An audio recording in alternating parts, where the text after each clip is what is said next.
এতিমের প্রতি আমার নবীর কেমন মায়া ছিল।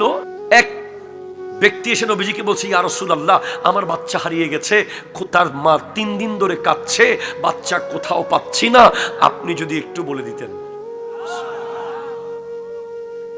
তখন আমার নবী বলছেন সাহাবায়ে কেরামকে, তোমরা কি কেউ তার বাচ্চাকে দেখেছো? একজন সাহাবা হাত তুলে বলে, ইয়া রাসূলুল্লাহ, ওর বাচ্চা ওই বাগানে খেলছে। তখন সে তো আর কথা বলে না, দৌড় মারে। তখন আমার নবী ডাক দিয়ে বলে, দাঁড়াও, তুমি কোথায় যাচ্ছ? আমার বাচ্চার কাছে যাচ্ছি। শোনো, তোমার বাচ্চাকে তুমি নাম ধরে ডেকে একদিকে নিয়ে তারপর আদর করিও, ওই বাগানের ভিতরে আদর করবে না। বলে কেন? বলে ওই বাগানে অনেক এতিমরা খেলছে, তুমি যদি তোমার বাচ্চাকে সবার সামনে আদর করো, ওই এতিমরা কষ্ট পাবে। আজকে যদি আমার বাপ থাকতো, আমাদেরকেও আদর করত। নবীজির গুরুত্বপূর্ণ চরিত্র হলো ইয়েতিমদেরকে মোহাব্বত করা। যখন আমার নবীর কাছে ওহী আসতেছিল, তখন আমার নবী হযরতে খাদিজাতুল কুবরা রাদিয়াল্লাহু তাআলার কাছে এসে বলছিল, খাদিজা, আমি কি কি জানি দেখছি, তুমি একটু আমাকে বলো কি হচ্ছে আমার সাথে।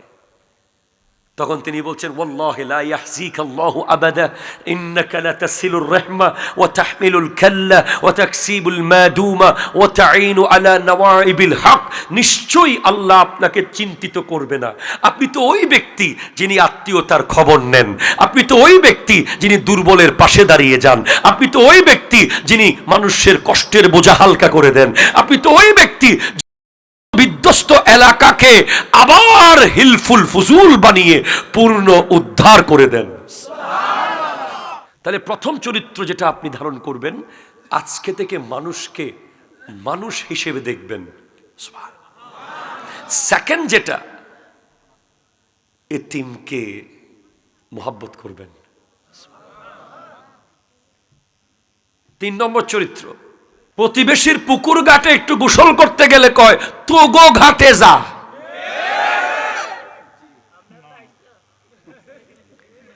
বাঁশের বেড়া দিয়ে দেয়। অথচ আমার নবী বলছেন, ওয়াল্লাহি লা ইউমিনু, ওয়াল্লাহি লা ইউমিনু, ওয়াল্লাহি লা ইউমিনু মান। আল্লাহর শপথ, সেই ঈমান আনে নাই, সেই ঈমান আনে নাই, সেই ঈমান আনে নাই যার থেকে তার প্রতিবেশী নিরাপদ না। ঠিক কিনা জোরে কথা বলেন। যার অনিষ্টতা থেকে প্রতিবেশী নিরাপদ নয়, সে ঈমান আনে নাই। মুখস্থ করেন হাদিস। যদি আপনি আপনার প্রতিবেশীর ক্ষতি করে থাকেন, কষ্ট দিয়ে থাকেন, তার চলার পথে কাঁটা দিয়ে থাকেন, তার খাবারের পানি বন্ধ করে দেন, তার পুকুরের ঘাট বন্ধ করে দেন, আপনি পরিপূর্ণ ঈমানদার নন, নন, নন। Point number 1। পয়েন্ট নাম্বার 2, আমার নবী বলছেন, জিবরিল আলাইহিস সালাম আমার নবীকে প্রতিবেশীর ব্যাপারে এমন ভাবে তাগিদ দিয়েছেন, আমার নবী বলছেন মনে হচ্ছিল যেন প্রতিবেশী আমার সম্পদের ওয়ারিস হয়ে যাবে। 3, এক ব্যক্তি আমার নবীর কাছে এসে বলে, ইয়া রাসূলুল্লাহ, আমাদের এলাকায় একজন নারী আছে যিনি নফল নামাজ পড়ে, নফল রোজা রাখে, দান সাদকা করে, কিন্তু তার মুখ থেকে প্রতিবেশী নিরাপদ না। কিসের থেকে? মুখ। ওই যে বলে না, তোর উপর লানত, আল্লাহর গজব পড়ুক। কথা কোনো ঠিক কিনা বলেন? একটু টিনের চাল থেকে পানি পড়লেই গালাগালি শুরু করে, একটু বেশ কম হলেই ছাদের উপরে একটা আম পড়লে গালাগালি শুরু, বিভিন্ন সাউন্ড, ব্যাড সাউন্ড করে। আমার নবী বলছেন সে জাহান্নামী। সে নফল নামাজ পড়ে, নফল রোজা রাখে, সে দান সাদাকা করে, কিন্তু তার মুখের থেকে প্রতিবেশী নিরাপদ না, তার মুখ খারাপ, সে জাহান্নামী, আমার নবী বলেছেন। আবার আরেকজনের ব্যাপারে নবীজিকে বলা হচ্ছে, আমাদের এলাকায় একজন নারী আছে, তেমন নামাজ কালাম বেশি পড়ে না, মোটামুটি পড়ে, চেষ্টা করে, মোটামুটি দান সদকা করে, মোটামুটি রোজা রাখে, ফরজ রোজা, তেমন নফল রোজা রাখে না, কিন্তু তার মুখের ভাষায় প্রতিবেশী সন্তুষ্ট। আমার নবী বলছেন সে জান্নাতি, জান্নাতি।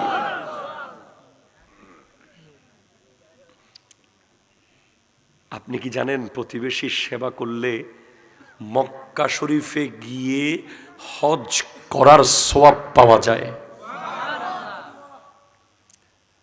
আপনি কি শোনার জন্য প্রস্তুত আছেন? হযরত আব্দুল্লাহ ইবনে মুবারক হাদিসের বড় ইমাম, উনি 1 বছর হজে গেছেন। কোথায় গেছেন? হজে। হজ শেষ করে উনি জাস্ট মক্কার কাবা ঘরের আঙিনায় বসে আছেন। হঠাৎ তার ঘুম এসে গেছে। স্বপ্নে দেখছেন যে দুজন ফেরেশতা এসে কথা বলছে, এবার কয়জন মানুষ হজে এসেছে, কার কার হজ কবুল হয়েছে, এগুলো বলাবলি করছে। তখন একজন বলতেছে, একটা লোক তো হজে আসেই নাই, কিন্তু আল্লাহ তার হজ কবুল করে ফেলাইছে। এখন কথাবার্তার ভেতরে বলে সে কে? বলে তার নাম আলী, বাড়ি কোথায়? দামেস্ক। তখন আব্দুল্লাহ ইবনে মুবারক রাদিয়াল্লাহু তাআলা হজ শেষ করে নিজের বাড়িতে না গিয়ে খুঁজতে খুঁজতে আলী দামেস্কের কাছে চলে গেছে। গিয়ে তাকে জিজ্ঞেস করে, ভাই আপনার নাম কি আলী? বলে হ্যাঁ। আপনার জন্য সুখবর আছে। কি? বলে এবার তো আপনার হজ কবুল হয়েছে। সাথে সাথে উনি বেহুশ হয়ে মাটিতে পড়ে গেছে। কারণ বিশাল কাহিনী আছে। যখন হুঁশ ফিরল, বলে এমন কি করেছিলেন এই কয়দিনে একটু বলেন তো। বলে ভাই আমি একজন মুচি, জুতা সেলাই করি। 30 বছর ধরে জুতা সেলাই করে হজের টাকা জমাইছিলাম। এবার আমার হজে যাওয়ার কথা ছিল, কিন্তু যেই মাত্র আমি হজে যাব, হজের সফর শুরু করতে যাব, ঠিক তার আগে আমার বিবি সন্তান সম্ভবা হয়ে আমার কাছে একটু গোশত খেতে চাইল। এখন আমি তো গরিব মানুষ, আমি যদি গোশত কিনে নিয়ে আসি বাজার থেকে, তাহলে তো আমার হজের টাকা কমে যাবে, আবার জুতা সেলাই করতে হবে। আমি আমার বিবিকে গোশত কিনে না দিয়ে প্রতিবেশীর বাড়িতে গিয়েছি। ও প্রতিবেশীরা, আমাকে কি একটু গোশত দেওয়া যায়? সন্তান সম্ভবা বিবি আরজু করেছে একটু গোশত খাবে। তখন এক প্রতিবেশীর ঘরে দেখা গেল চুলায় গোশত রান্না হচ্ছে। বলে আমাকে একটু গোশত দেন। ওই প্রতিবেশী বলছে, ভাই আপনাকে এই গোশত দিতে পারবো না, কারণ এই গোশত আপনার জন্য খাওয়া হারাম। বলে কেন? বলে আমাদের ঘরের যিনি অভিভাবক, উনি গত 7 দিনের বেশি কোনো ইনকাম করতে পারে নাই। বাচ্চারা কান্না করছে। পরে তাকে বললাম যে মরা পশু হলেও একটা নিয়ে আসো রাস্তার পাশ থেকে। তখন আমার স্বামী রাস্তার পাশ থেকে মরা পশু এনে দিয়েছে, আমরা কেটে সেগুলো রান্না করছি। আপনি মরা পশুর গোশত কিভাবে খাবেন? তখন আলী দামেস্কি বলছে, আল্লাহ, আমার প্রতিবেশী মরা পশুর গোশত খাবে আর আমি হজে যাব? তখন তিনি নিজের হজের টাকা থেকে প্রতিবেশীর জন্য বাজার করে নিয়ে আসছেন। সাথে সাথে আল্লাহ হজের সওয়াব দিয়ে দিয়েছে। শুধু দেয় না, জানিয়ে দিয়েছে আব্দুল্লাহ ইবনে মুবারকের স্বপ্নে এসে যে তাকে গিয়ে বলে দাও তার হজের হজ কবুল হয়ে গেছে। আর আমাদের সমাজে আমরা প্রতিবেশীর সাথে কি খারাপ আচরণ। আমার নবী বলছেন 3 জন ব্যক্তি অত্যন্ত সৌভাগ্যবান। 1, যার ঘর বড়, সুবহানাল্লাহ জোরে বলতেছেন না। 2, যার প্রতিবেশী ভালো। 3, যার চলাফেরা করার গাড়িটা বড়, বাহন বাহন। কেন? ঘর যদি বড় হয় প্রতিবেশীরা আসে বসতে পারে, সুখে দুঃখে এসে একটু বসতে পারে। আপনি দেখবেন যে শহরে অনেক, আপনাদের শহরে, ঢাকা শহরে অনেক প্রতিবেশী থাকে না? আপনি যখন ঢাকায় চিকিৎসা করতে যাবেন, ফোন দিছেন, কাকু আমি তো আইছি, তো বাসায় তো কেউ নাই, আমি তো একটু বিজি আছি, আসলে বাসায় তো চিনবি না তুই, অনেক চিপার ভিতরে।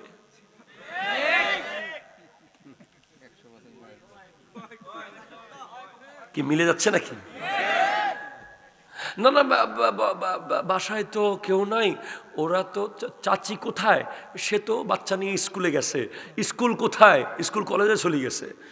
কলেজ কোথায়? বিশ্ববিদ্যালয়ে চলে গেছে।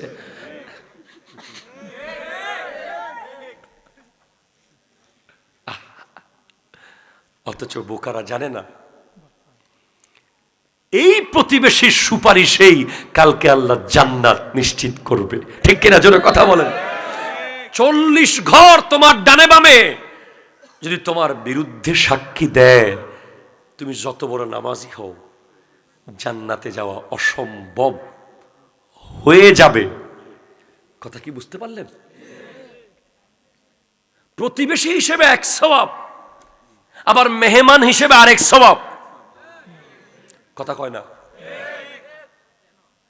আপনি আপনার প্রতিবেশীকে ভালোবাসেন। এরপরে দেখবেন প্রতিবেশী এমন আছে আপনার বিশাল পয়সাওয়ালা, একটা বিশাল বড় লোহার গেট, তারপরে ভিতরে যাইয়া আবার কলাপসুয়াল গ্রিল, এরপরে সেগুন কাঠের বিশাল বড় দরজা। নাই নাই নাই নাই, বাউন্ডারি ওয়াল। মনে হচ্ছে গ্রামের ভিতরে আরেকটা গ্রাম, তার ভিতরে আরেকটা গ্রাম, তার ভিতরে আরেকটা গ্রাম। নিজের, আমার বাড়ি, আমার পুকুর, আমার উঠান, আমার পেয়ারা গাছ। কথা কয় না? ঠিক কিনা? কথা কয় না? আমার আম গাছ, সব মিলিয়ে আমি শুধু। এখন প্রতিবেশী গরিব মানুষ, এত বড় মেইন গেট, তারপরে গ্রিল, তারপরে সেগুন গাছের দরজা, এতগুলো খুলে যাবে কে? কয় উপোস থাকাই ভালো। বলেন না না না, তুমি যদি পয়সাওয়ালা হও, তুমি তোমার গরিব প্রতিবেশীর বাড়িতে কালকে যাবা। কি জন্য? 1 চামচ লবণ আনতে যাবা। যতই গরিব হোক তার বাসায় লবণ তো আছে, আছে না নাই? আপনি 1 চামচ লবণ আনতে তার বাসায় যান। যদি আপনি তার বাসায় 1 চামচ লবণের জন্য যান, সে আপনার বাসায় 1 কেজি পেঁয়াজের জন্য আসার রোডটা তৈরি হবে। না হলে সে মরে যাবে না খেয়ে। আমার নবী বলেছেন, সে ব্যক্তি জাহান্নামী যে পেট ভরে খেয়ে ঘুমায়, প্রতিবেশী উপোস থাকে। সে মুমিন না যে পোলাও কোরমা বিরিয়ানি খেয়ে ঘুমায়, প্রতিবেশীর একটা পেঁয়াজ হলে একবেলা রান্না হতো, আধা কেজি চাউল হলে বাচ্চাগুলো খেতে পারত। এই জন্য আমার নবী বলেছেন, তুমি যেন তরকারিতে সবসময় ঝোল বাড়িয়ে দিবা, যাতে তুমি প্রতিবেশীকে ডাক দিতে পারো, আসো আসো,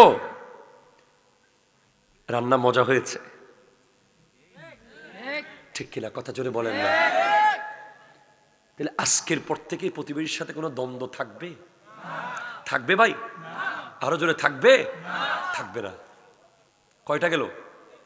3টা। প্রথমটা কি ছিল? যে মানুষকে মানুষের চোখে দেখা। দ্বিতীয়টা কি ছিল?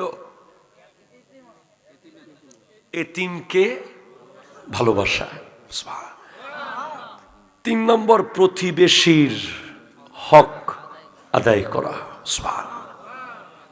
4 নম্বরটা কি বলবো? হাই হাই হাই হাই, আমানতের খেয়ানত আমার নবী করে নাই। আমার নবী ছোটবেলাতেই কাফেরদের কাছ থেকে পর্যন্ত সুনাম পেয়ে গিয়েছিলেন, আল আমিন। একটু জোরে বলেন না সুবহানাল্লাহ। আমার আল্লাহ কোরআনে বলছেন, ইয়া আইয়ুহাল্লাযীনা আমানু লা তাখুনুল্লাহ ওয়া তাখুনুর রাসূলা, লা তাখুনুল্লাহ ওয়ার রাসূলা ওয়া তাখুনু আমানাতিকুম। আল্লাহু আকবার, জোরে বলেন। হে ঈমানদার, আল্লাহ এবং রসুলের সাথে খেয়ানত করিও না। ঠিক কিনা? জোরে বলেন না রে ভাই। আল্লাহ এবং রসুলের সাথে খেয়ানত করিও না, আমানতের খেয়ানত করিও না। আল্লাহর আমানত কি? গোটা বিশ্ব ঘুরলাম, মাশরিক মাগরিব শিমাল জুনুব সব জায়গায় খুঁজলাম, আল্লাহর আমানত কি? নিশ্চিত হলাম আল্লাহর আমানত হলো রসুল। ঠিক কিনা? জোরে কথা বলেন। এবার খুঁজতেছি রসুলের আমানত কি? আওলাদে রসুল। রসুল বলেছেন, কুল লা আসআলুকুম আলাইহি আজরান ইল্লাল মাওয়াদ্দাতা ফিল কুরবা। রসুলের আমানত হলো রসুলের পরিবার, রসুলের উম্মত, রসুলের দ্বীন, রসুলের দেওয়া ইসলাম, রসুলের সুন্নাহ। তোমার মাথায় আজকে ইহুদি নাসারাদের মতো চুলের কাটিং, এটা রসুলের আমানতের খেয়ানত। ঠিক কিনা? জোরে কথা বলো, হাত তোলা বলো, ঠিক কিনা বলো। তোমার পরনের জিন্সের প্যান্ট, তোমার মোবাইলে খেলোয়াড়ের ছবি, তোমার গায়ে ট্যাটু, তোমার পকেটে টিকটক, তোমার মোবাইলে ওই অনলাইন জুয়া, ফ্রি ফায়ার আর পাবজি, তোমার ইসলাম হলো তোমার কাছে আমানত। তুমি সেটা কোনোদিন করতে পারো না। ঠিক কিনা? জোরে কথা বলো। আমি জয়নুল আবেদিন চাইলেই টুপি খুলে, জুব্বা খুলে, টি শার্ট পরে বাঙ্গরা বাজারে যেতে পারবো না, কারণ আমার নবী ইসলাম আমার কাছে আমানত রেখেছেন আমাদের কাছে।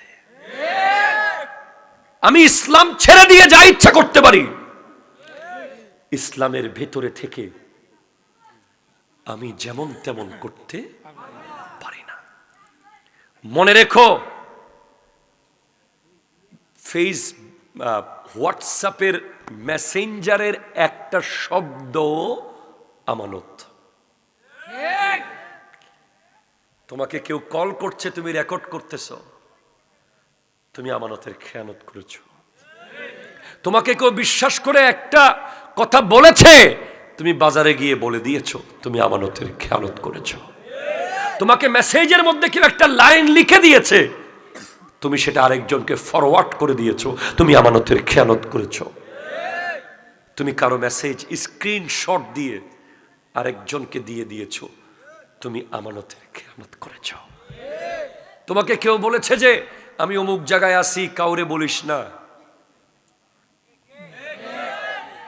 ঠিক না? চলতেছে তো,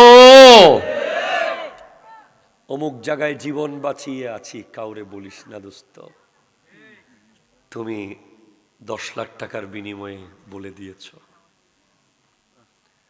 আমানতের খেয়ানত করেছ। আমানতের খেয়ানতকারীর নাম মুনাফিক। কথা কোন ঠিক কিনা? জোরে বলেন না। ইন্নাল মুনাফিকিনা ফি দারকিল আসফালি মিনান নার। মুনাফিক নিশ্চিতভাবে জাহান্নামের সর্বনিম্ন জায়গায় যাবে। সেটা কোন জায়গা? যেখানে জাহান্নামীরা প্রস্রাব পায়খানা করবে, ওই টাঙ্গির ভেতরে মুনাফিককে রাখা হবে। নাউজুবিল্লাহ।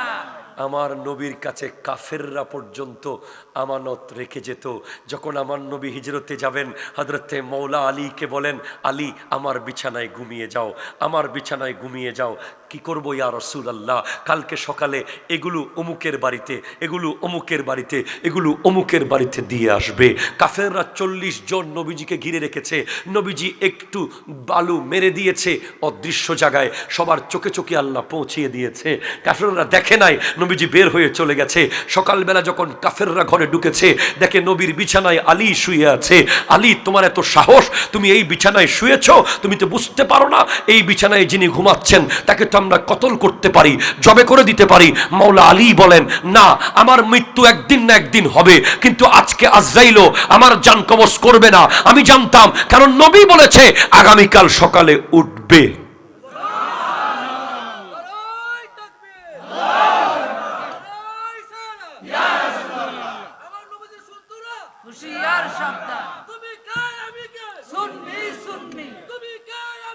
সুন্নি সুন্নি, আল্লাহ আল্লাহ, মারহাবা, জোরে বলেন।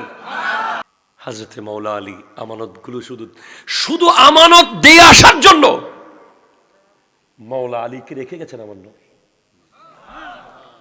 আর আপনি, আপনাকে ভাই দারোয়ানের দায়িত্ব দিছে, আপনি বিল্ডিং খাই ফেলাইছেন।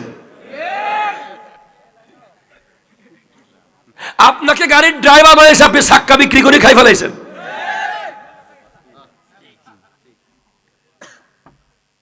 আপনি একটা চনা মুড়ির হিসাব দিতে পারবেন? চনা মুড়ি, এই যে আপনারা, আমরা অনেক যুবক ভাইয়েরা চনা মুড়ি কেনার সময় পট করে দুইটা বানা কইয়া দুইটা মারি দিছে। কথা কন না, ঠিক কিনা জোরে বলেন না। এই তোমার এত সাহস কে দিল? এই অনুমতি তোমাকে দিছে কে? খবর আছে, জাগা মতো খবর আছে। একটা মুড়ি তোমাকে জান্নাতে যেতে আটকে ফেলবে, একটা মুড়ি। জাগা খাই ফেলাইছো ভাইয়ের, বোনের সম্পত্তি 5 কেজি আম দিয়া 5 কাটা। কথা কয় না, ঠিক কিনা জোরে কথা কয় না। জীবনে বোনের খবর নেয় নাই, হঠাৎ করে কয় বোন তোল্লাই রাজশাহী থেকে 5 কেজি হিমসাগর আনছি, আয়। বোন তো খুশি, আরে আমার ভাই আমানছে রে। বোনে দিয়া কয় এখানে একটা সাইন। ভাইয়া কিসের সাইন? না ওই জমিটা নষ্ট হয়ে যাচ্ছে, আমরা করি। বোন কিন্তু চোখের পানি ফেলতে ফেলতে শ্বশুর বাড়ি গেছে। প্রতি ফোটায় ফোটায় তুমি জমিনে দাফন হয়ে গেছো। হ্যাঁ, আমানত। হায় হায় হায়, একটা আপেল খেয়েছিল আবু সালে মুসা জঙ্গি দোস্ত। একটা আপেলটা গাছ থেকে পারে খাই নাই, পারে খাইলে খেয়ানত হতো। এটা নদী দিয়ে ভেসে যাচ্ছে, খেয়ে ফেলা জরুরি ছিল, নাহলে নষ্ট হয়ে যাবে। এই একটা আপেলের ঋণ শোধ করার জন্য 12টি বছর কাজ করেছেন। হযরতে আব্দুল্লাহ ইবনে মুবারক, একটু আগে যার নাম বললাম, উনি একটা কলম ফেরত দেওয়ার জন্য 1000 মাইল হেঁটে গেছে। একটা কলম। কতজনে কলম উড়ে ফেলেছস স্কুল থেকে, কতজনের খাতা চুরি করে লই গেছস, কতজনের স্কুলের ব্যাগ সহ লই চলে গেছে। হযরত আব্দুল্লাহ ইবনে মুবারক 1000 মাইল দূরে গিয়ে একটা হাদিস লিখেছেন। হাদিস লেখার সময় একটা কলম নিয়েছিলেন, ওই কলমটা বুলে পকেটে করে নিয়ে আসছেন। পরে আবার একটা কলম ফেরত দেওয়ার জন্য 1000 মাইল সফর করেছেন। আমানত কি জিনিস আল্লাহ জানে আমরা কি হবে। কতজনের পুকুরের মাছ কতজনের ফ্যাটের ভিতরে আছে, কতজনের ক্ষেতের বেগুন কতজনের ফ্যাটে আছে, কতজনের ক্ষেতের মূলার খিরা খাইয়া বাথরুমের টাঙ্গি বড়াই ফেলাইছে। সবগুলো তওবা করতে হবে, ঠিক কিনা জোরে কথা বলো। ওই ব্যক্তির কাছে মাপ চাইতে হবে, না হলে তার কবরের সামনে গিয়ে মাপ চাই আসবা, আল্লাহ মাফ করবে না, করবে না। কিয়ামতের দিন এরা আটকে যাবে। বিশ্বাস করে টাকা রাখছিল জমা, এখন কয় আমারে কর ক্ষমা।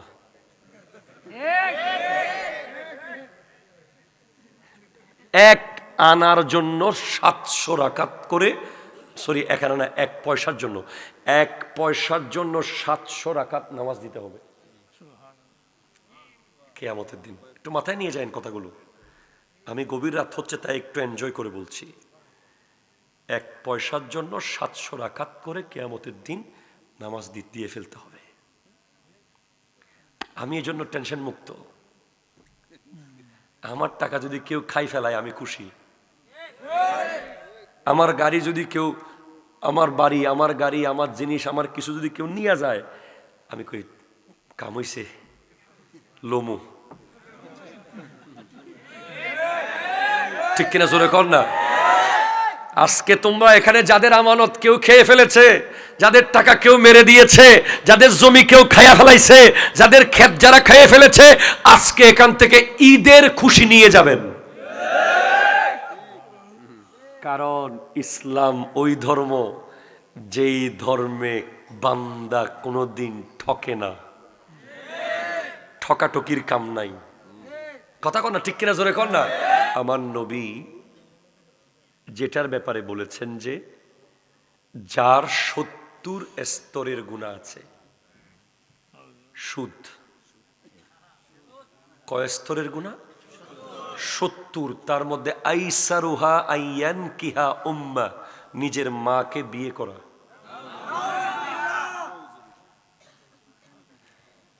সুদ যারা খায় এদেরকে দেখতে পারতাম একটু চেহারাটা কেমন।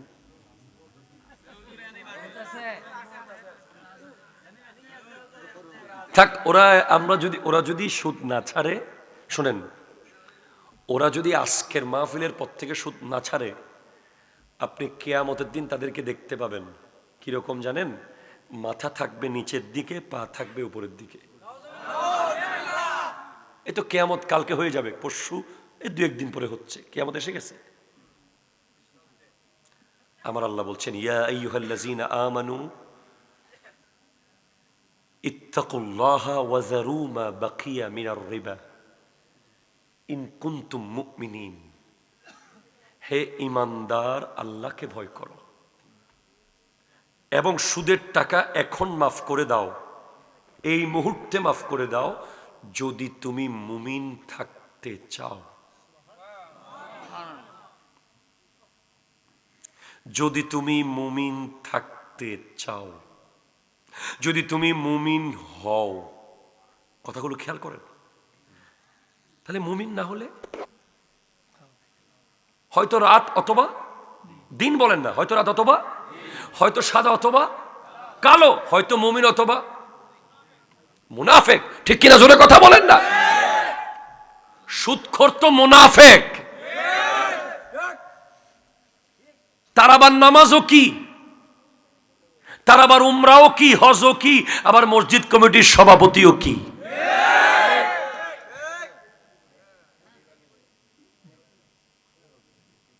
সেক্রেটারিও কি, কেশিয়ারও কি, মোতোয়াল্লিও কি, কিচ্ছু কিছু না। সে শুধুই সুদী।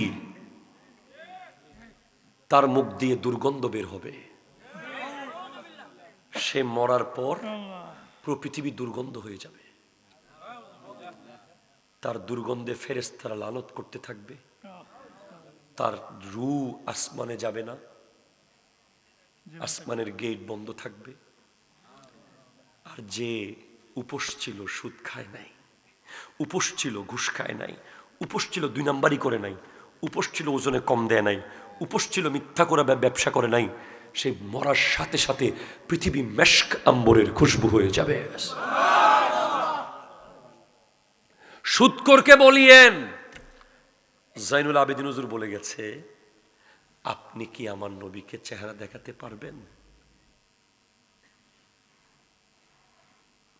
ওনাকে এটা জিজ্ঞেস করিয়েন যে কালকে যদি কবরে যান, নবী তো কবরে আসবে,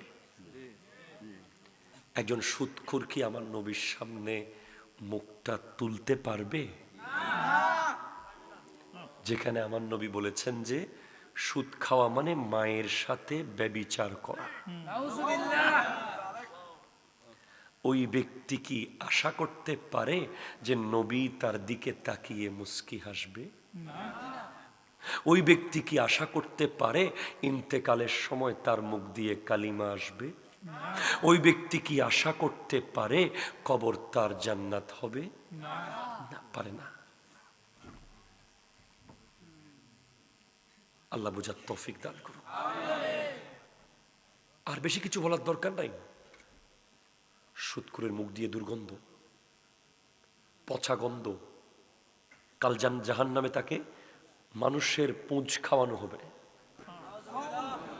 তাকে মানুষের পচা গলা রক্ত খাওয়ানো হবে। তার পেটের মধ্যে বিশাল বড় স্ক্রিন গ্লাস দেখা যাবে, পেটের ভিতরে যত টাকা খাইছিল ততগুলো সাপ, ততগুলো বিচ্ছু পেটে কিলবিল কিলবিল করবে। আমি দায়িত্ব নিয়ে বলে যাচ্ছি, আজকের পর থেকে আপনি যদি আর 1 টাকা সুদের টাকা খান, প্রতি টাকায় টাকায় টাকায় টাকায় একটা সাপ একটা বিচ্ছু, একটা সাপ একটা বিচ্ছু রেডি হবে। কারণ আল্লাহ বলেছেন, ফাইন লাম তাফআলু ফাযানু বিহারবিন মিনাল্লাহি ওয়া রাসূলি, তুমি যদি আজকে সুদ থেকে ফেরত না আসো, তোমার সাথে যুদ্ধ হবে আল্লাহ এবং রাসূলের সাথে। ওয়া ইন তুবতুম, যদি তুমি তওবা করো, তোমার জন্য মূলধন বেঁচে থাকবে। আল্লাহ কবুল করুক, আমিন জোরে বলেন। আর কি নিয়ে বলবো বলেন? সৎ বিচারক, ন্যায় বিচারক, আদালত। সুবহানাল্লাহ জোরে বলেন না। ন্যায় বিচারক, ন্যায় বিচার, ন্যায় বিচার, ন্যায় বিচার। আমার নবী বলেছেন সালাসুন দারাজাত, আমার নবী বলেছেন সালাসুন মুনজিয়াত, 3টা জিনিস নাজাত দেবে। সুবহানাল্লাহ জোরে বলেন না। 3টা জিনিস কি দেবে? 1 নম্বর আল আদলু ফিল গাদাবে ওয়ার রাজা, যে ব্যক্তি রাগের মাথায় আর ঠান্ডা মাথায় ন্যায় বিচার করে, সে কিয়ামতের মাঠ থেকে সোজা জান্নাতে চলে যাবে। এরপরে কাল হাসরের মাঠে আল্লাহর আরশের ছায়ার নিচে মোট 7 ধরনের ব্যক্তি ছায়া পাবে, তার মধ্যে একদল হলো ন্যায় বিচারক। এরপরে ন্যায় বিচারক যারা, তারা আল্লাহর ডান দিকে থাকবে কিয়ামতের দিন। আল্লাহ তাদেরকে ভালোবাসে। জোরে বলেন না সুবহানাল্লাহ, জোরে বলেন না। এই জন্য আমার নবী হযরতে আবু যর গিফারিকে বলেছেন ওয়াখলিসিল আমালা ফাইন্নান নাকিদা বাসীরুন। আবু যর, যা করবে ইখলাস নিয়ে করিও, কারণ কিয়ামতের দিন যিনি বিচার করবে উনি কিন্তু কোনো দলমত দেখবে না। ঠিক কিনা জোরে কথা বলেন। ওনাকে ঘুষ দেওয়া যায় না, ওনাকে ফোন করে বিচার পাল্টানো যায় না, উনি কারেক্ট বিচার করবে। 7 চলে গেছে। নামাজ নিয়ে বলেছেন, এটা গুরুত্বপূর্ণ। নামাজ সম্পর্কে অনেক ওয়াজ আপনারা শুনেছেন। নামাজ সম্পর্কে আমার কথা হলো, নামাজ আল্লাহর ইবাদত, নবীর ইজ্জত। আবার এটা যাব, এটা বলে শেষ করব। আল্লাহর ইবাদত, নবীর ইজ্জত। বলেন না, জোরে বলেন না। কি? আরো জোরে। নামাজ যদি পড়েন ইবাদত হবে আল্লাহর, সম্মান রক্ষা হবে নবীর। কারণ আচ্ছা ধরেন, আপনি একটা কথা খেয়াল করেন, ধরেন আপনার আব্বা, আচ্ছা আজকে মাহফিলে কি তাবরুক আছে?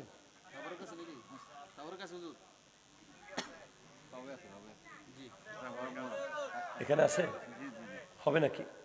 আচ্ছা, একই কথা, তবরুক তবরুক, যেটাই হয় সেটা তবরুক। একটা বিস্কিট হলেও। ধরেন আপনার আব্বা আজকের মাহফিল থেকে আপনার জন্য একটা বিরিয়ানির পোটলা, তাবরুকের পোটলা, খিচুড়ির পোটলা খুঁজে নিয়ে বলছে, আমার একটা ফোলা আছে, এক পোটলা তাবরুক দেন। আপনাকে নিয়ে দিল, আপনি লইয়া পুকুরে ফেলে দিলেন। আপনি কি করলেন? আপনার আব্বাকে সম্মান করলেন না সম্মান করলেন? বলেন, জোরে বলেন। আমার নবী আল্লাহকে বলছে, আল্লাহ আমার বান্দা তোমাকে দেখতে চায়, কিছু একটা দাও যেন দেখে। আল্লাহ আমার নবীকে নামাজ দিলেন, এগুলো নিয়ে যান, ওরা সিজদায় গেলেই আমাকে দেখবে। এখন আপনি ফজরেও যান নাই, জোহরেও যান নাই, আসরেও যান নাই, মাগরিবেও যান নাই, এশাতেও যান নাই। নবীকে যদি আল্লাহ বলে আপনি না বলেছিলেন, তারা দেখবে কই, তারা তো আসে নাই। একবার কি ভাবছেন যেই নবী নিজের গোটা জিন্দেগি উম্মতি উম্মতি করে দিয়ে দিল, যেই নবী নিজের চাচাকে 70 টুকরা হয়েছে উহুদের মাঠে, যেই নবীর কলিজার টুকরা হোসেন শহীদ হয়েছে এই ইসলামের জন্য, যেই নবী গোটা জীবন উম্মতি উম্মতি করেছে, সেই উম্মত কি নবীজিকে অসম্মান করাইতে পারে? একটু ভেবে দেখিয়েন নামাজ পড়া যায় কিনা। এক। 2 নাম্বার, বেনামাজি যখন মারা যাবে কবরস্থানের মাটি পর্যন্ত আল্লাহকে বলবে যে আল্লাহ সে যেন এই কবরে না আসে। সমস্ত কবরস্থান তার বিরুদ্ধে যাবে গা, কারণ বেনামাজির উপরে এমন একটা শাস্তি হবে যে শাস্তির চোটে গোটা কবরস্থান আগুন ধরে যাবে ভিতরে। পাথর দিয়ে একটা বাড়ি মারবে মাথায়, এক বাড়িতে শুধু আগুন আর আগুন। নামাজ ছেড়ে দেওয়া এটা এমন ভয়ঙ্কর গুনাহ যে নামাজ একেবারে না পড়লে কি শাস্তি হবে আমি বলতে পারবো না, কিন্তু নামাজ শুধু কাজা করলে প্রায় ৮০,০০০ বছর আগুনে জ্বলতে হবে, শুধু ইচ্ছে করে কাজা করলে। এখন একেবারে যারা পড়ে না তাদের কি শাস্তি হতে পারে এটা আন্দাজ করা কঠিন। নামাজ ওই ইবাদত যেটা আপনার ব্রেইন ঠিক রাখে, যেটা আপনার স্পাইনাল কর্ড ঠিক রাখে, যেটা আপনার চোখের জ্যোতি ঠিক রাখে, যেটা আপনার হাঁটুর গিরা ঠিক রাখে, যেটা আপনার পায়ের গোড়া ঠিক রাখে, যেটা আপনার ওভারঅল বডির ট্রিটমেন্ট করে।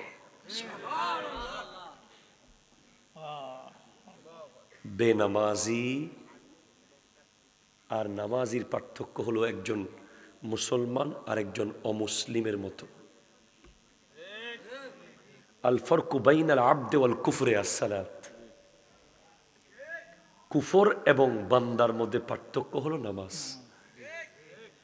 মুসলমান নামাজ পড়ে, কাফেররা নামাজ পড়ে না। ঠিক কিনা বলেন না?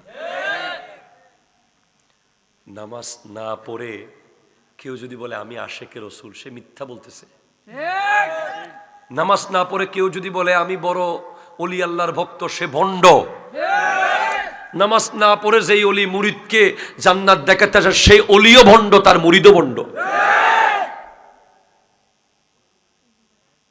নামাজ যদি না পড়লে চলতো, আমার নবীকে শেষ বেলায় 2 সাহাবার কাঁধের উপরে হাত রেখে কঠিন অসুস্থতা নিয়ে নামাজে যেতে হতো না।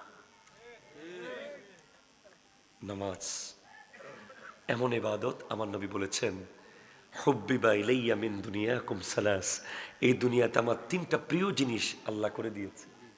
একটা হলো আন-নিসা, মা জাতি, আরেকটা হলো ওয়াত্তিব, খুশবু, আরেকটা হলো ওয়াজউইলাত কুররাতু আইনি ফিস সালাত, নামাজে চক্ষু শীতল হওয়া। আপনি বাঙ্গরা বাজারে নামাজ পড়বেন আর আমার নবীর চক্ষু মদিনায় শীতল হয়ে যাবে। আসুন নামাজ পড়ি। জিনা,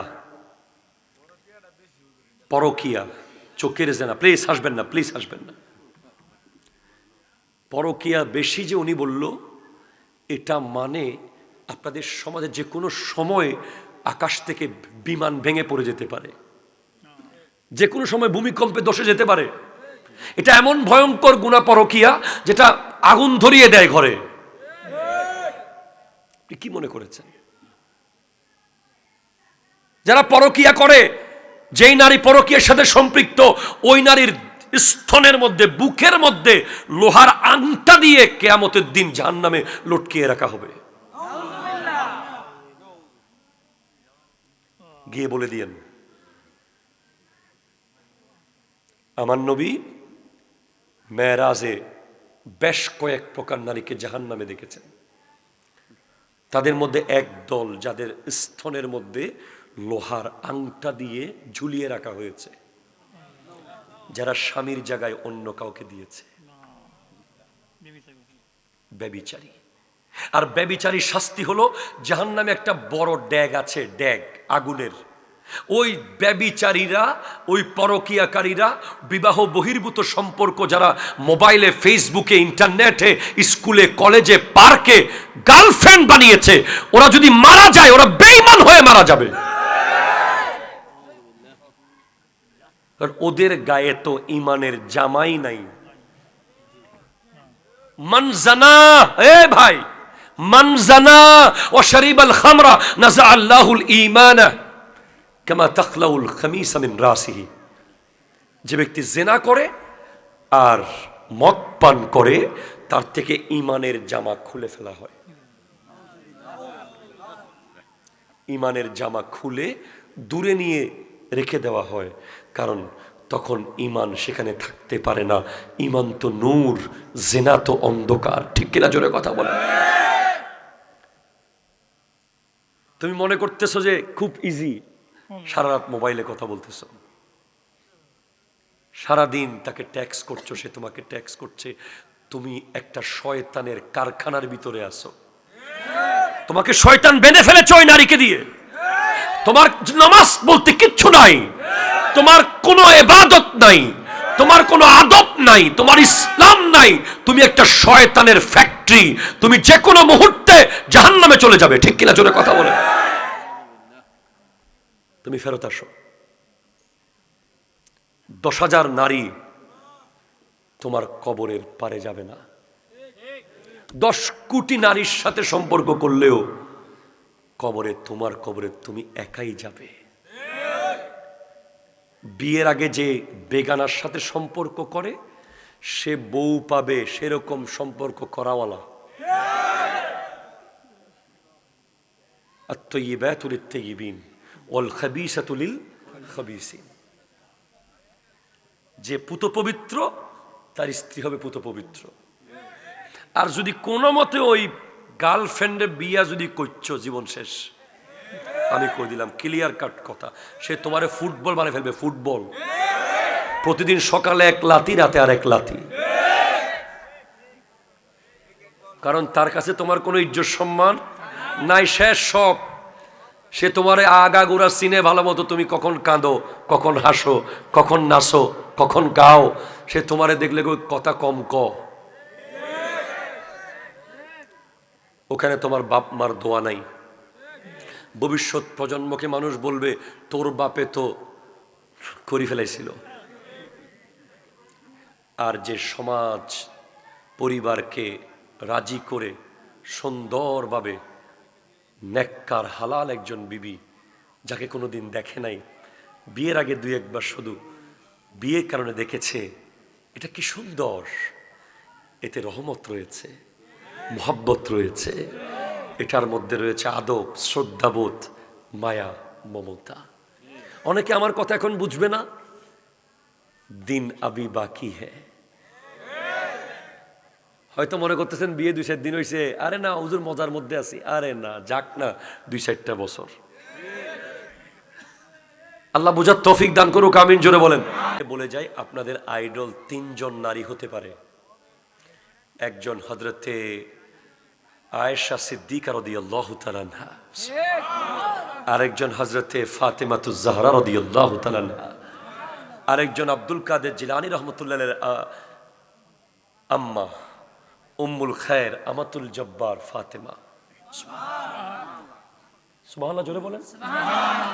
হযরতে আয়েশা সিদ্দিকা রাদিয়াল্লাহু তাআলা আনহা কবরের মানুষকেও পর্দা করেছেন। সৈয়দা ফাতেমাতুজ জাহরা রাদিয়াল্লাহু তাআলা আনহা আল্লাহর ফেরেশতাকেও পর্দা করেছেন। আর উম্মুল খায়ের গাউসে পাক আব্দুল কাদের জিলানী, যার পেট থেকে বের হয়েছেন, উনি ওই নারী যিনি 12 বছর ধরে একটা ঘরে বড় হচ্ছিলেন, কেউ জানতো না এই ঘরে একটা মেয়ে আছে। একটা এলাকায় 12 মিনিট লাগবে মেয়ে কয়টা জানার জন্য? কয় না, 12 মিনিটে জানতে পারবেন আপনি এই এলাকায় কয়টা মেয়ে আছে, কার ঘরে কি আছে না আছে।